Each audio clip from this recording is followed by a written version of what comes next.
Hi, everyone. Welcome to Black Girl Joy. I am so excited and ready for a conversation we're going to have today.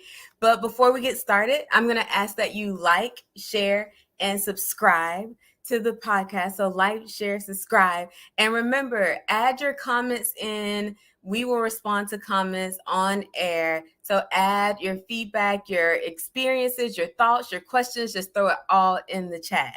So today we're talking about life of a parent with a child with special needs. And so before we get started, I want to talk about what does special needs mean. So often we box it into maybe a physical disability, mental disability, but in the category of special needs across the board, even at school, they consider gifted children special needs. So special needs is a broad spectrum, and it just means a child that may require some more attention than what we would consider the average. And I hate average and median, like medians. But I'm going to get started. So I have a special guest, Miss Jerri Crenshaw. I'm going to bring her in right now. Hi, Jerri. Hi. How are you doing? I am tired. No, that's expected. That is expected. So Jerri has a daughter. You actually have two daughters, right? And one with Yes. special needs. Yes. So can you tell us a little bit about like your experience? Just a little summary. Excuse me. So yeah, I heard what you said in the beginning. Yeah, special needs. It does kind of when you think about it, people kind of put it in one category of it being something like physical, or a lot of times you'll see people refer to kids who have autism or things of that nature. But special needs is a very broad spectrum. But my daughter, her special needs are more so with medical needs. She has a lot of medical needs. So she was born with Hirschsprung's disease, which is disease in the. You hear my daughter? Yeah, Yes. which is the disease where ganglia cells in your rectum and colon are dead, and they don't work as they're supposed to. They don't push out gas and stool like they're supposed to. So she, at 4 days old, had to have what's called a pull-through surgery, and that's when they go in, remove that part of her intestines, and pull down the part that does work. And Oh, wow. so in doing all of that, we thought, oh, that's just it. Once they have a pull through, usually they kind of corrects things and you pretty much raise your child as normal. But then we started noticing she had a lot of birth defects that the doctors at the time at the hospital she was in didn't really have answers to. And we ended up having to do a genetic test and found out she does have a rare genetic disorder called congenital disorder of the glycosylation. And it basically means, to sum it all up, there are some issues when it comes to building sugars and proteins in the body. And with her specific gene type is PIGO, PIGO. Um, and her subtype is GPI uh, disorder, anchor disorder. With Avery, it's a lot, and I'm pretty sure any mom who's a we call them medical moms, or even moms with children who do actually have either ADHD or autism, wherever they are on the spectrum. I'm pretty sure they will tell you the same thing. It's a lot. Um, Mm-hmm. you the one thing that I had to learn and still I'm processing, that I think a lot of parents who have children with special needs don't talk about as much, is you have to process. It's like a death or a grieving moment, where when you're pregnant, the life that you thought your child would have or you envisioned them having, you have to process the fact that they'll never live that life. And I think a lot of times when we talk about special needs parents and children, we're always talking about, the resources that are available, or we're talking about, the different aspects of whatever that particular disorder is. But you never talk about the things that the parents have to go through, especially the mom, because you've carried that child for 9 months and you've had this idea of who they would be, what they would look like, what they would do, how they would interact with their siblings. and then you have to realize that will never happen in the way that you thought it would. So that's one of the, I guess, the main things I think that aren't discussed that should be discussed. So.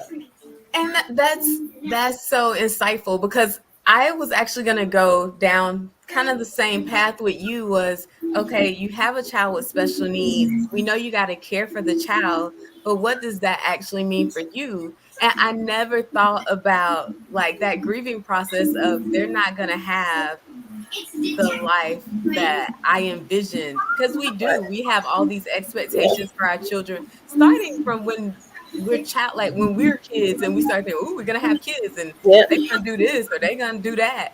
And I never thought about that process. How did you process all of that? Did you go to therapy? Did you just how did you deal with all of that like weight? Well, with Avery's particular diagnosis, she comes with a lot. She has, and I'll just give you a quick breakdown. She has a gastroenterologist specialty doctor. She has an endocrinology doctor. She has ear, nose, and throat doctor. She has a pediatric surgeon. She has a complex pediatrician doctor. She has all these different things. Uh, Somebody's at my door. She has all these different things going. See, it's even now it's busy, busy, busy. But she has all these different things going on. So there wasn't a time where I could just sit and just be like, "This is what's going on," because you're constantly in the mood, you're constantly doing things. You're in and out the hospital, you're seeing doctors, having appointments, and it happens a lot for a lot of moms who kids have very difficult special needs children, that you don't have a moment to actually sit down and take in what's going on to process it. So for me, it was more of an internal thing. I haven't had therapy. I tried to reach out to friends, but it's very difficult sometimes when you're experiencing something and you already know the people that you usually go to for support have no idea and will never have any idea of what you're going through. So it makes it hard to explain. And sometimes you feel like you're coming off as complaining or uh, the conversation is always wrapped around you and your children. So you try to avoid that because you know you have those conversations with your girlfriends. And you're like, you always talking about your kids or you always talking about your man. So you don't want to overwhelm people with those type of conversations. So for me, it was I just kind of internalized everything and had to what's the best way to describe it? I had to just keep going. Yeah. You don't have a moment to cry it out. You don't have a moment to say, okay, how do I deal with this? Or this is too much. You just gotta keep going. No, I totally understand the point you're making because when my mom passed, I went through the same thing where I isolated. So Yep. something different than what you're going through, but I isolated because I felt like every time I went out or every time I tried to go to lunch, it was like, "Bleh," right? You know what I mean? I'm like, well, they just trying to have fun, and I'm sitting here Right. talking about my dying mother Right. every time, and it's almost like, you know, the weight like you carrying around this weight and you feel like you putting it on someone else Yes. when really people are there to support you, so it's a balancing act for sure. Do you have a community of other parents with special needs? Yes, I am the queen of if it's something wrong, I'm gonna find a support group. So yeah, I've reached out to different there's many support groups with kids. We call them CDG, which is short for the congenital disorder of glycosylation. Um, there's a global alliance Facebook group where it connects parents with kids who have CDG from across the world. And then you have, like I mentioned earlier, she has a GPI ankle disorder. There's one for that. So it's kind of like a support group for just about every different type of her Hmm. disorder. There's over 170 types. For Avery, there's only documented maybe 20 some odd people with her specific gene type. And as far as her specific subtype and her characteristics that she has with hers, right now she's the only one in the world documented with those type of characteristics. Oh, So wow. there isn't a lot of knowledge of her specific um, subtype. So it's very frustrating when you're trying to talk to doctors and they don't really know, and then sometimes it can come off if you know more than the doctors about it. So it's frustrating. Mhm. So that's kind of where we are. So with all of these doctors and specialists, And this may be way too personal, but it sounds like not only is there an emotional load, but there's a financial load. Is there assistance with that from either some type of social services to help with that, or are you taking on a big brunt of financial obligations as well? So we're in the state of Missouri, and right now my daughter, she's on my husband's insurance, and then she also has the state Medicaid. And between those two, it does cover a lot. That's good. Um, it does cover a lot. It covers her medications. It so far has covered all of her equipment because right now she just got out of the hospital yesterday. She was in hospital for 58 I'm glad days. she got out. Yes. And so coming home, she came home with a lot of equipment. She has a pulse ox monitor. She has oxygen tanks. She has glucose monitors. We're checking her glucose daily. She has her TPN pumps. So thank God all that was covered through her insurance. However, I do know there are parents out there who don't have the insurance we have, and some states their Medicaid don't cover everything as well. But with like the Global Alliance group that I mentioned earlier, Hmm. they have grants within that group that can help parents. And then there are also, if you're at whatever hospital you're at, if you get with the usually there's a family advocate, a case manager, or a social worker, depends on what they call it in that specific hospital. And they have different programs that can also assist you with getting the equipment you need, the medications that you need, and things like that. But financially, when for us, the financial part is the driving back and forth to the hospital, the um, having to buy things that aren't, I guess, normal equipment, like for her TPN medications, they go in a refrigerator, but they take up a lot of space. So we had to buy a mini fridge. Uh-huh. Having to buy specific type strollers or um, sitting equipment for her to sit in, so she's sitting upright. Yeah, some most times that does come out of your pocket, and that can be very expensive. So, how has all of this impacted like what you saw in life for yourself? So, are you able to work? Right now, no, I am what I always said I would never be, a stay-at-home mom. She has a lot of medical needs that right now, even if I trusted a daycare, it's too much for just her, for someone to watch her. It would have to be a daycare where she's the only kid, you know, Yeah. because you can't tend to all her needs and then also tend to 15 other kids. So right now, daycare is not an option for her. Now we do have a nurse that comes out to the home every day to check her pick line, check her, do her blood work and things like that. And there are in certain states, I don't know if it's here in Missouri, I don't think it is, but in certain states you can have assistance where you have people coming to the home for a number of hours, so you can work if you want to work or go run errands and do whatever you need to do, just to get a break. Um, Hmm. so, and those are state funded programs. What do you do to take care of yourself, Jerry? Because even when I ask you about you, you go back to like, so she And is that's doing and this, that's this, this. and you know that's why I was saying earlier. When you start talking about parents and kids with special needs, that part is always neglected out of the conversation of what the parents do to care for themselves, and not just the mom, the dad too, how they're processing, um, how they're dealing with the changes, because everything is a new adjustment. My mom texted me to check on me last night, and I was telling her all the equipment Avery came home with, and how everything is just everywhere right now because we got to get a routine. We got to figure out where everything can go and fit in the house. And she was just like, it's a new normal, and that's how it is. You're constantly at a new adjustment, new normal. And so for me, um, kind of how I take care of myself is I try, I try on weekends when my husband is off. We Hmm. swap out, so he'll take the gist of everything, and he'll do the majority on the weekend, so I can rest, or if I want to get my nails done, or go out to eat with my sister or my friends or something like that. That's how we do it during the week when he's working. Because right now he's the only one working, and which is can be very difficult when you're talking about having special needs kids, because when you go from I was working full time, he was working full time, and now it's like those one of those incomes are gone. that's a huge part of changing your lifestyles. And that's also another thing that you have to deal with as a parent, is that the lifestyle you were living prior to having this special needs kid, you also have to process 9 times out of 10 that will not be your lifestyle.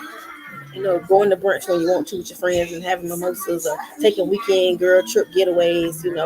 Not saying it's not possible, but it's a lot more difficult to maneuver.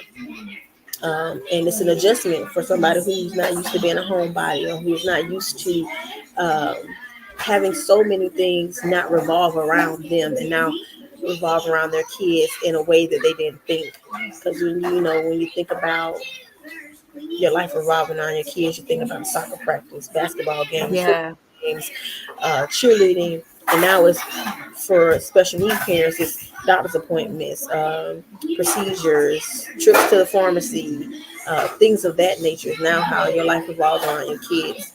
So yeah, for me, it's just I'm not a big person on me time. I Hmm. never have been. I'm more of a family oriented person, so I'm okay. I'm okay with sitting up. Like, I don't know if you can hear, but the TV show Cry Babies is playing in the background. So We I'm hear okay it. with the kids listening to Cry Baby and stuff like that. But my husband, he's like, you need to get away, or you need to do something for you, and he'll be like, go get your nails did. And I'm like, in my mind, I'm constantly thinking, okay, if I go right now between her medication doses, then I got to worry about. So that's how Mhm. your mind, it shifts. It really does. So we had a question from Miss Christine, is will Avery get better as an adult? So as she grows, will some of this evolve and change and get better? She will always have the genetic disorder. She will always have complications with her Hirschsprung's. Now, as she grows, some of the things that are issues now may not be issues later, if that Okay, makes sense. However, there may be new issues. gotcha. Um, with CDG, the first couple of years are always the hardest, or so I'm told, because you're trying to figure out how does your baby fit on the CDG spectrum. Like, what are their symptoms? A lot of babies have seizures. A lot of babies don't live to be 1 year old because of the seizures are so severe and so often. Luckily, Avery, that's not a symptom she has. She don't have seizures. A lot of babies have heart problems, liver problems. When CDG, because it affects the makeup of the proteins and the sugars in your body, it affects every organ in your body. Oh So wow. yeah, you have babies with they have seizures, you have heart problems, liver problems, you have kidney issues, you have issues with muscles. Avery has what's called hypertonia, means she has hype all day. She has high tone, so she may have issues where she has a diagnosis called chorea, where she has involuntary movements and she's constantly moving. Mm, But as she gets older, it won't go away. I'll say it'll. That's the best way to put it. It'll make it easier for us to know what to expect and how to deal with it. Does that okay. make sense? Yeah. Yeah. All right. So you had a post, and I hope you don't mind me sharing a post. I pulled it from your Facebook page. Okay. I'm going to pull it up right now. I didn't ask for permission. I'll ask for forgiveness. All right. So you had a post. I will always appreciate those in my tiny circle who always come through for not just me, but Dion, but always show up, and Dion, but always show up for Alyssa and Avery. I see a lot of young people talk about the idea of it takes a village isn't real because their village hasn't shown up for them. Stop thinking about that. Stop thinking that village is your family. You create your own village. And I read that and I was like, that is so true. That I is so true. I posted that because I see a lot of young people. They do, especially young kids with their first babies, and they have this once again this idea of what motherhood is going to be like, and it doesn't turn out for them. You see them dealing with postpartum depression, or single moms having to try to figure it out on their own. And so you'll see a lot of them making TikTok videos and Instagram stories and things about how, oh, they always told me that the village would come and it takes a village, but where's my village? And I posted that because I think a lot of young people assume the village is family. You just Mhm. assume that when you're having a hard time or you're going through something, your family's going to step in and do whatever, pay for whatever, assist with whatever. And But to me, I feel like that village is who you choose to invite into your circle, who you choose to share your personal information with, knowing that, like, with Avery, I don't share everything about her with everybody because I already know everybody can't handle that. And I already know everybody, they may, like Jerry, yay, but they're not invested in my family. And Mm-hmm. so that village who you feel like are invested in not just you, but your entire family, who is Mm-hmm. going to show up for you, whether it be a coworker you met 5 years ago and you have never stopped connecting. They've always been there. They've, for the baby showers, the weddings, the sick days. It could be an old college friend that you've been friends with from day one of freshman year, and they're still there. It does not. I don't want people to always assume, especially young girls who are single moms, to assume that village is going to be your mom, your dad, the grandparents stepping in, or even your siblings stepping in, because everybody don't look at raising children the same way.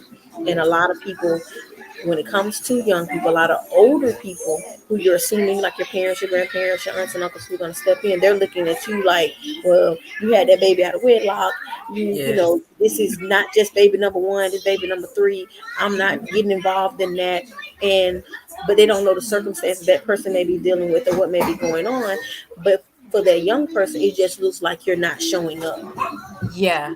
So I wanted to post that to make sure people understood. You create that village. You choose who you want to share your time with. You choose who you want to bring into your personal space. To You choose the people you feel like if you call, they're gonna show up for you. Um, I have Gene Mitchell, our classmate. Yeah. He made a post months ago. I want to say it was last year, about dysfunctional parents and dysfunctional families and stuff. And he talked about how, when you become an adult and you have your own children, you have to make the decision of, do you allow your parents, if it was a dysfunctional relationship for you, to come into your kids' space, Mm. to be a part of their lives. And that's kind of what I mean by that whole creating your own village. You Yeah. may have people in your life who are family who are dysfunctional, who you feel like, that's going to be negativity. They do things or participate in things that I don't want my kids to see, be exposed to. And so that's what I mean. You choose who you invite into your village, your space, or whoever. Um, I don't know how to express that. We'll continue rambling on about it, but that's what it sounds like, a rambling. But that's basically what I meant by that post. Yeah, no, I think that's good. And then also when you talk about like our parents, those older school, I call them like the children of the civil rights movement. And that's what I call my parents.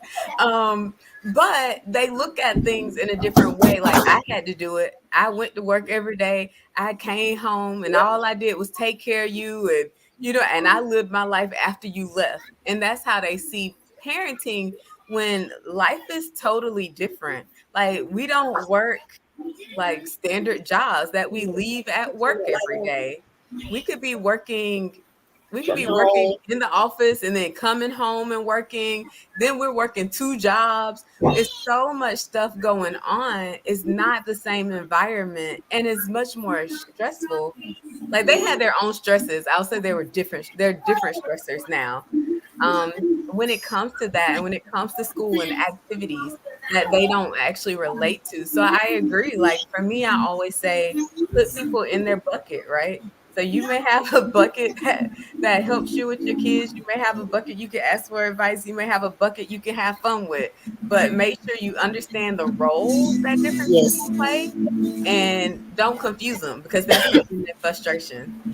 When you and I start think you are right on point. That's what happens a lot, is that people, they they assume that a person is going to react or respond a certain kind of way based off their title in their life. So you mhm, assume mom is going to do A, B, and C. You assume your sister or your brother is going to react and do A, B, and C. Instead of, like you said, you're in this bucket. This is who you are. I'm meeting you where you are. And I know if I call you, you ain't going to answer, or I can't rely on you, regardless of how close in blood we are. And mhm. so that's when you start to develop that, create that village. That's when you decide, is this person going to be somebody that I put in my circle as far as I'm sharing personal information with? I can call if I need something, or if my child is sick, they can go and pick up my other child from daycare, Mm-hmm. those type of things. And then you have ones where they are family, but you can't trust them with anything. But those are the ones you be like, well, we having the kid's 5th birthday party. You want to come? Yeah, okay, Yeah. come. But you don't need to know none of the details of the party. You don't need to know any of those things. You just show up. So, it's kind of like how you with friends. You have your best friends and you have associates. Mm-hmm. Same thing. Same thing when it comes to creating that village.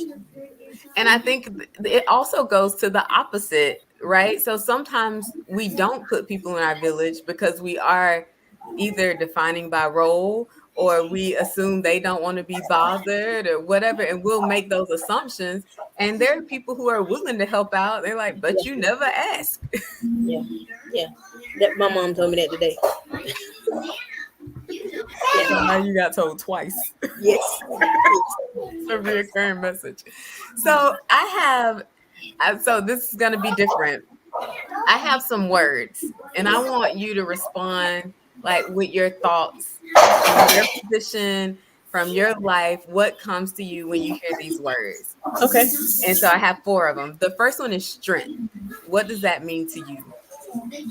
I like to tell people that when you come across somebody and you say, "Oh, they're so strong," they're dealing with a lot.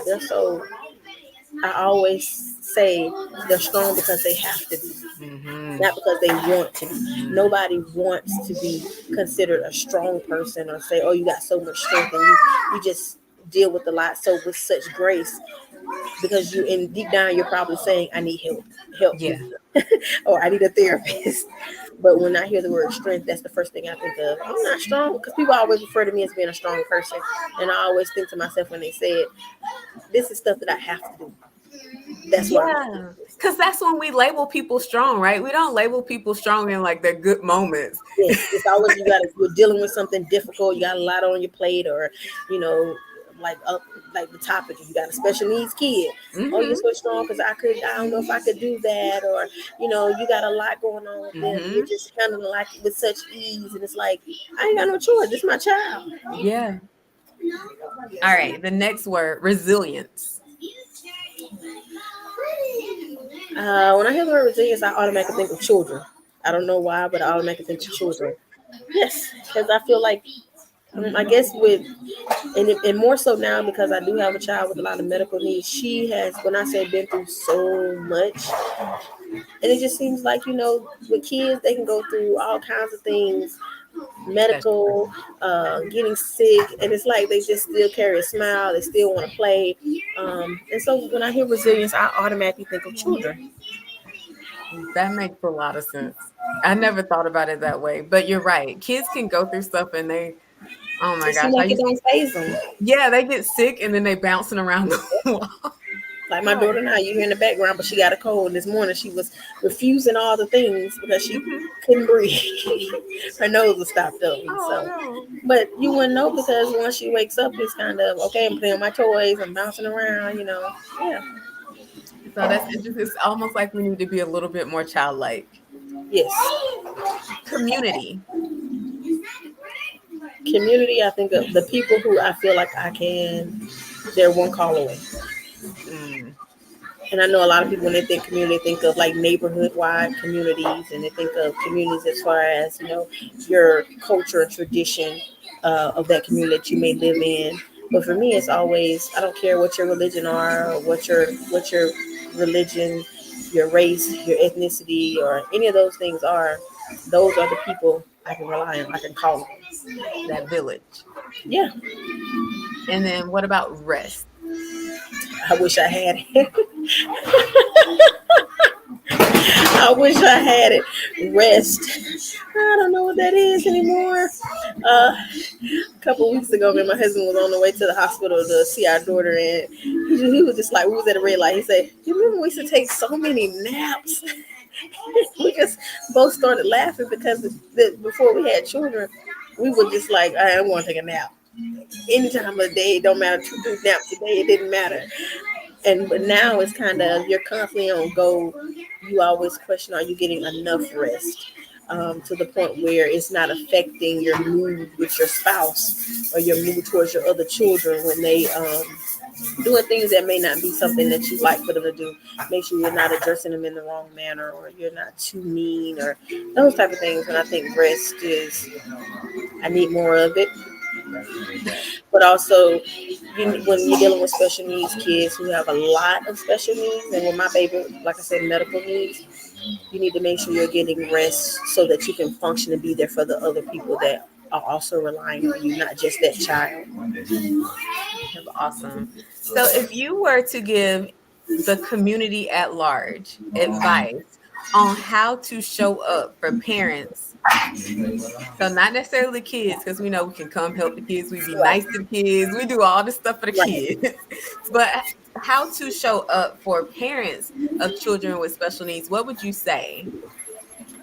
First thing I would say is listen with an open mind.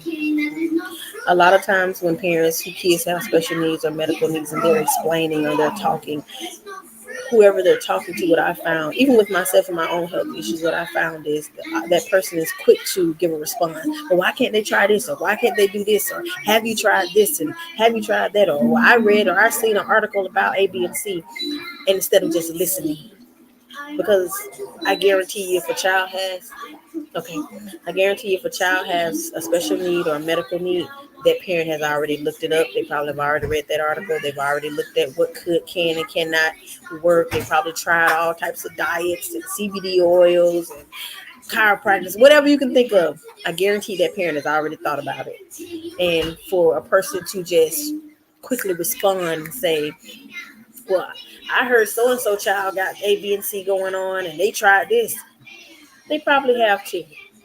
That would be the first thing, is to just listen with an open heart. Because if you run across a parent with a child who has special needs and medical needs, and they're actually talking to you about their child, they just want to get it off their chest. They've been holding it in for so long because nobody really understands. And at that moment, you asked at the right time, in the right moment, and they just want to get it off their chest. They're not looking for answers. They're not looking for your suggestions or your advice. They're just saying, this is what my baby is dealing with. This is how hard it has been. That's it. The next thing I would say, um, when you're trying to show up for your friends or those parents who kids have special needs, I would say, give them grace. Mm, And I say that because a lot of times in those situations, the parent only shares, like on their social media sites, what they want to share. yeah, So you don't get to see them sitting up all night with a child who, like when we talk about kids on the spectrum, you don't see them sitting up all night with a kid because he can't sleep and he's restless, and you just sitting up making sure he don't harm himself. Or in my hmm, case, my daughter now, with her Hirschsprung, she has a lot of gas, and it's very painful for her to pass gas. So when she's up 2 o'clock in the morning and she's wiggling around, and I'm sitting here looking at her, and I'm trying to figure out the best way to comfort her, and I can't, and you don't hear those, you don't, parents not gonna post those type of moments if they yeah, don't want to. And so when I say give them grace, when they do share something with you, don't beat them up about it and say, well, you ought to. What I hear a lot is, you got to take time for you. You're not going to be able to take care of your kid if you don't take time for you. I guarantee you they're trying. They're trying yeah, to take time for themselves. They're trying to do for themselves. But when you have a kid with so much going on, it's hard to just say, I'm gonna leave and do for me, because you want hmm, to make sure you're always there for your kid. You want to make sure you don't miss anything. You want to make sure that you're being attentive and you're advocating for them. So give them grace if they come across and say, oh, I'm tired, or I'm exhausted, it's a lot. yeah. I You know, like that because it also goes the other way, right? So give them grace when they're talking, but also when they need space. right, and that's what I was gonna say too, is that the third thing I would say is allow that parent to invite you in. Hmm. sometimes when your friends and your family find out your child has a lot going on medically or mental health issues, um, you're coming from a place of love. So you're trying to help as much as possible. You're checking in and calling all the time or texting, and and sometimes that parent just want a breather. Mm-hmm. They appreciate you. They're glad that you're there.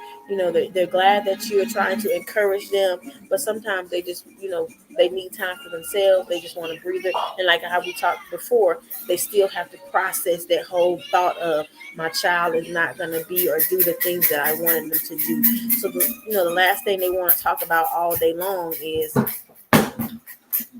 that idea of it's going to be okay, or I have a best friend. Oh, we can't hear you. Okay. That's the tambourine girl.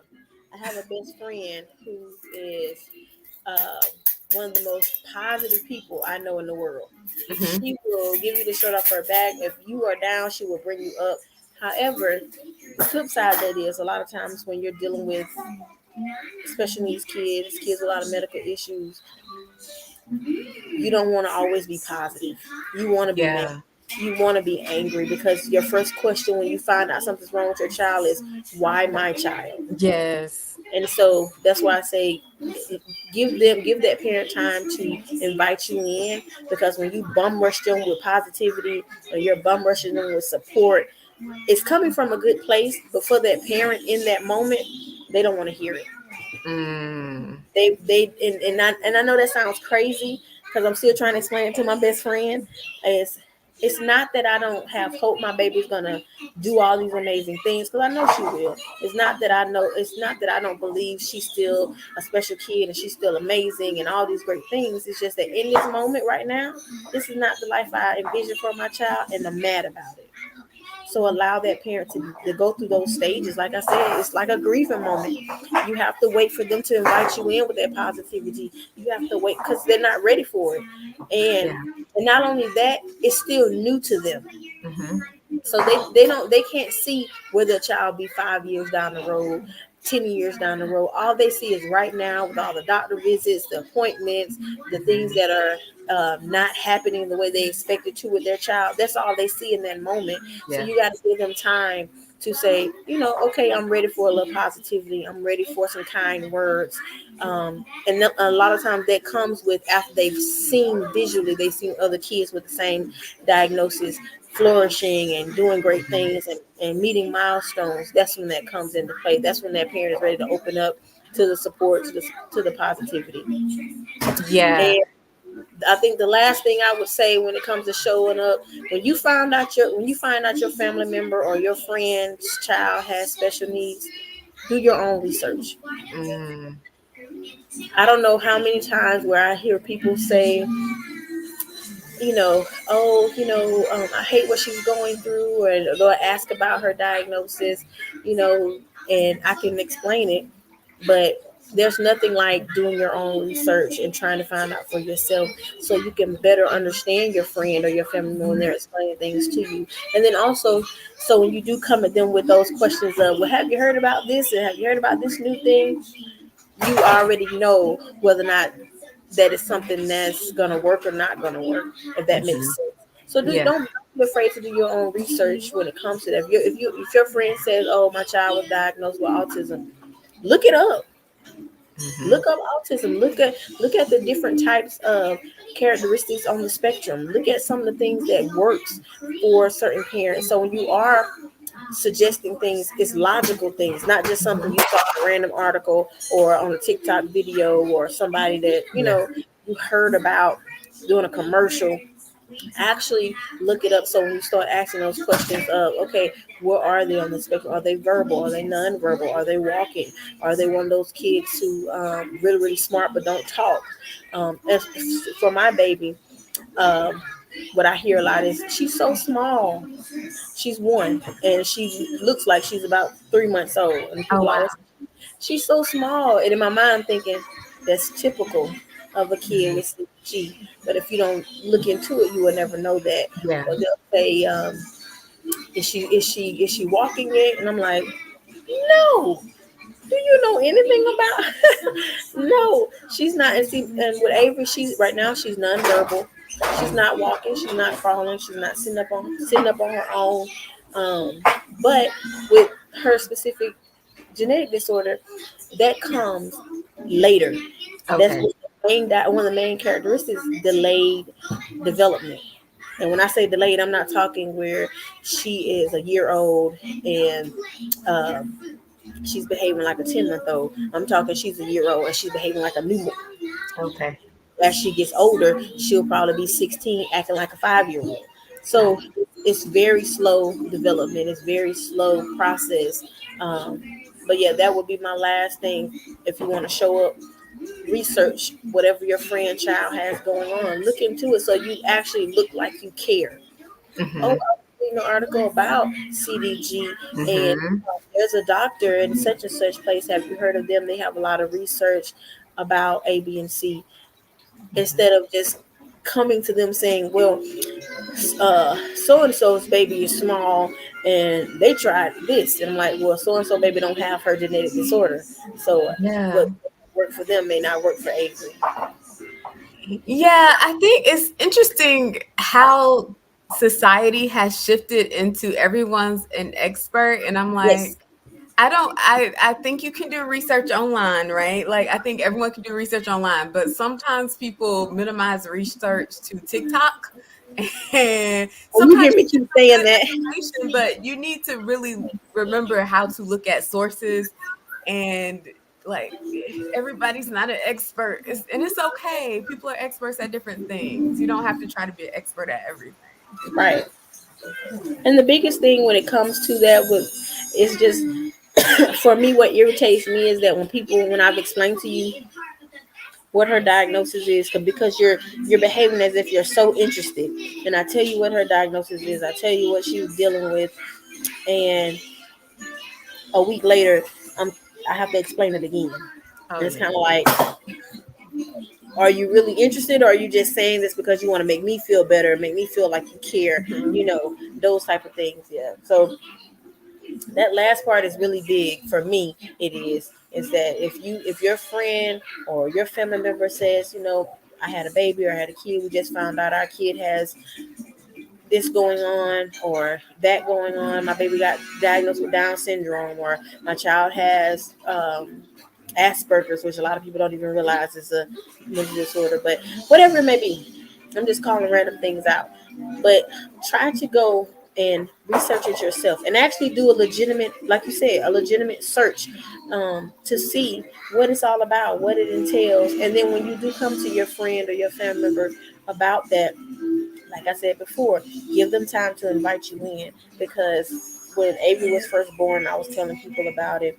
I had a cousin say, "Oh, those kids die. They don't live long." And I'm like, I know. Trust me. I know. And that's why I say allow people to invite you in, because sometimes people can do their research and they just bombard you with what they've learned. And it's kind of like, I know this is my child when you think I would research it too. Oh god. And it can sometimes it can come off as rude, or it can come off as Insensitive, yeah, yeah, yes, obnoxious. yeah. Sorry to You cousins. hit it. Yeah, that's it. You're saying it. Wow. That's a lot. And So you didn't cuss? that's why, and I'm You didn't so cuss when that happened? over time you learn how to just ignore it. But when it Yeah. first happens, and when she was real young, I had very little patience for ignorance. Mhm. Um, but I'm glad this is a topic that you decided to discuss, because a lot of times when you do see podcasts or you see conversations and panels about parents with children with special needs, the conversation always revolve around the child. Mhm. What research is out there, what test studies are being done, what resources are available, what programs are in place to help the child and assist the child. And very rarely do you see it on the opposite end of what that parent is dealing with, what that parent is going through, what that parent is having to face. And also, it's a lot for the kid, but it's also a lot for the parent, because it's a huge adjustment It's a huge adjustment. It is a huge thing to get accustomed to. When Avery was about to be discharged, we had to do an educational training with a nurse to teach us about diabetes and glucose. We had to do an educational training with a nurse to teach us how to use the oxygen tanks. We had to do one as far as meet with two nurses on three different occasions on how to change out her TPN fluids. So it was a lot of training. And what I remember from all that is everybody kept asking me and my husband, do you feel overwhelmed? Do you feel overwhelmed? And I would say for the average person, yes, it is a lot. You could be overwhelmed. It can make you shut down. It can make you look at your child and just cry because you're like, if you would have came in my house last night, you'd have been like, what is going on? There's oxygen tanks on the chairs, on the sofa. There's tubes and stuff on my coffee table. There's things everywhere. Mm-hmm.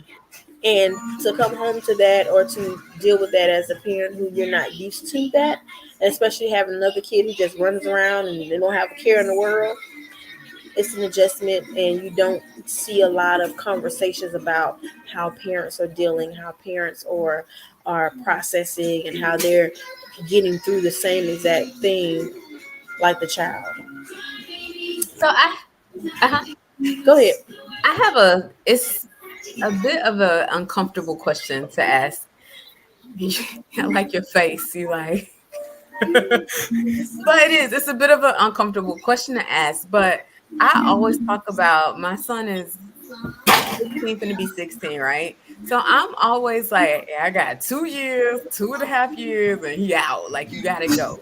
But for depending on your child's special needs, right? Depending on what they have going on, that also impacts the way you look at not just the rest of their life, but the rest of your Of life. your It's life. not a 18-year cutoff. So is because when you were talking about her delayed development, what does that look like for you? Is that now a lifetime commitment? Which we know we all have lifetime commitments to our kid, but it's a whole different level. Yes, and that goes back to what I said earlier when the parent really has to process your child will never live the life you envisioned for them. So for Avery, she will always be home. She will Mm, always live at home.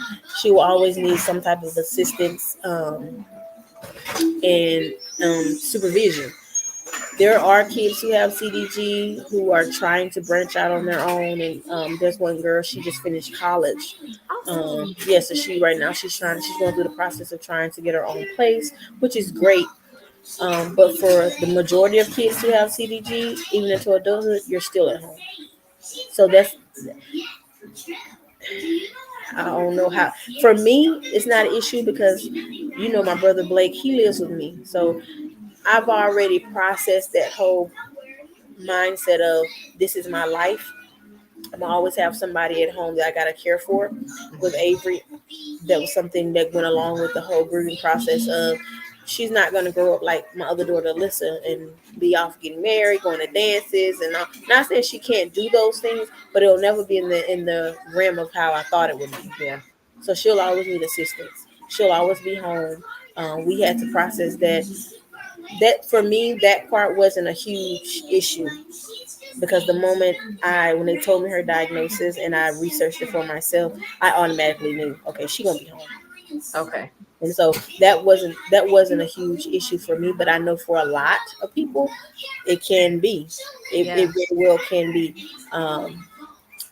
My OBGYN told me that when she was younger, she had two kids, and her sister-in-law had a child who had some complications during pregnancy, during delivery, and came out with was born with special needs. I won't say came out, was born with special needs. And when she noticed how much her sister-in-law had to do for that child, she realized that she could never do that. And so Mm. she ended up having her tubes tied because she Mm. didn't want to run the risk of having a child that would have special Wow. needs or any type of mental health needs. For a lot of people, that is a realization. Yeah. You know, if me and my husband ever have the disorder that Avery has is a genetic disorder. It's a gene that me and my husband both carry. Mm. So if we ever have children, we have a 50% chance of that child not having not having the disorder. We have a 25% chance of the child being a carrier, and a 25% chance of the child actually having the disorder. Okay.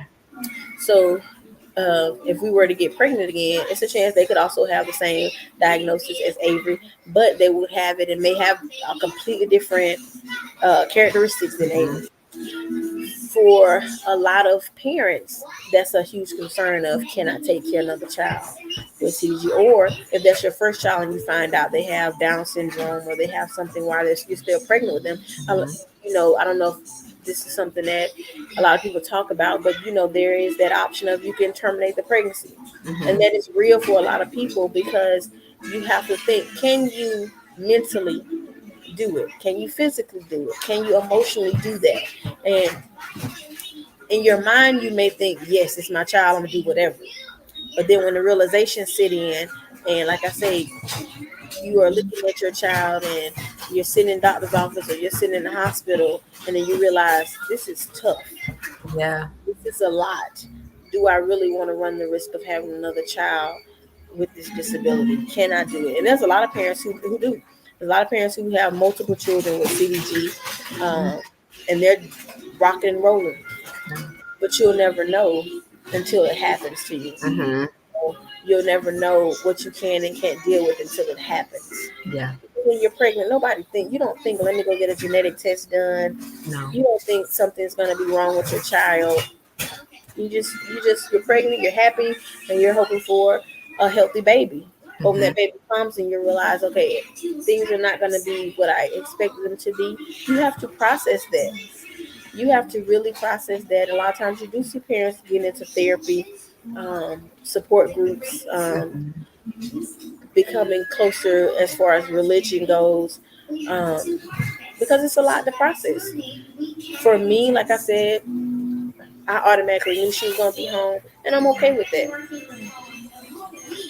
But I also know too that I wouldn't be able to. This is something that my husband still go back and forth with. I don't think mentally I can have another baby with CDG, knowing what I know. Because if I had a second child, in my mind, I'm thinking I did this to them because I knew there was Mhm. a possibility that this could happen. And so, Oh. look at my child and be struggling or can't do things. In my mind, I'm thinking, "Mommy did this. I knew better." And there are methods you can go through and you can take to where you can ensure your child doesn't have CDG. It's similar to the IVF process, Okay. or you can do all that. But that goes back to what you said. Financially, can you afford That's that? money. And, Yeah. yeah, is that something you want to do just to have another child? Mhm. My husband wants a boy. I'm perfectly fine with my two girls. Yeah. That's what I was gonna say. Do you want more kids?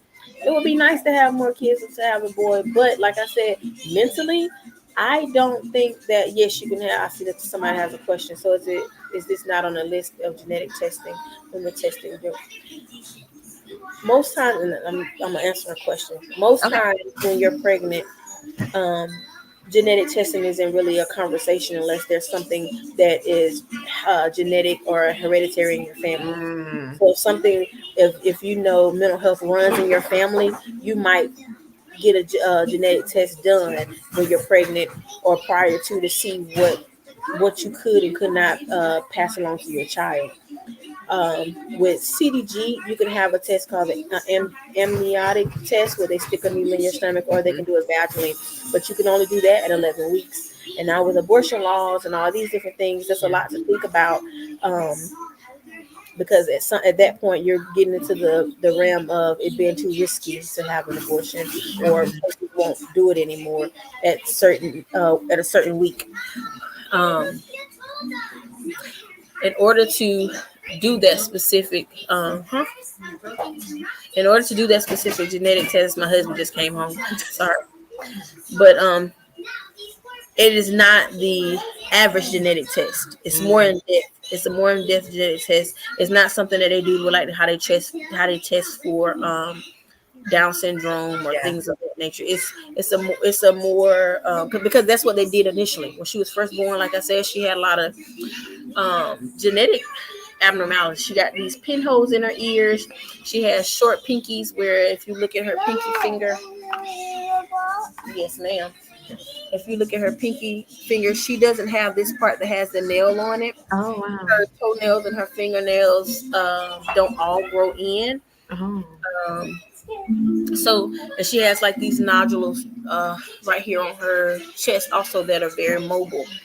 And when they did the first genetic test, it was just a basic genetic test, and it didn't show anything was wrong with her. Mm. So they had when we went to a different hospital, they did a more in depth one, and that's how we found out she had the CBG. Gotcha. Yeah. So, Jerri, in all of this process, what have you learned about yourself? I have learned that I am capable of doing way more than I ever thought I could. Mm. I would have never imagined my life being how it is. Mhm. Never. I tell people all the time, me and my husband tried for almost 6 years to have a baby. Oh, wow. And when we found out we were pregnant with our first daughter, we had actually, I would say maybe 2 weeks before finding out, 2 or 3 weeks before finding out, we had a serious heart to heart where we talked about adoption. We talked about fostering. And my husband's younger than me, and I even talked with him about the possibility of me never being able to have kids because we had tried everything. Everything outside of like IVF and things in vitro and all that stuff. Mhm. And so when we had Alyssa, and even when she was born, she had to go to the NICU, and there was a scare there, but she had no issues with developing. And so when we thought about having another child, it was kind of the whole, okay, good. Okay, we gotta have another one. We got pregnant so quickly. They are actually 13 months apart. They're Irish twins. And so it was like, yay, okay, it's going to be wild, but okay. So to us, it was a blessing because we had tried so long. And then to find out Avery has so many medical disorders and complications, it was a lot to deal with. But what I learned is that I can do it. Mm-hmm. I'm capable of doing all these things, and I learned that about myself more and more every time something new comes up. Like I said earlier, every time she's in the hospital, goes to the hospital, it's a new adjustment because something has changed. And to be able to just keep moving, keep rocking with it, and to easily adjust to it. Never thought I would be doing this. Never thought I'd be hooking up oxygen tanks and I things know. of that nature. Never thought that would be something I would be doing with my children.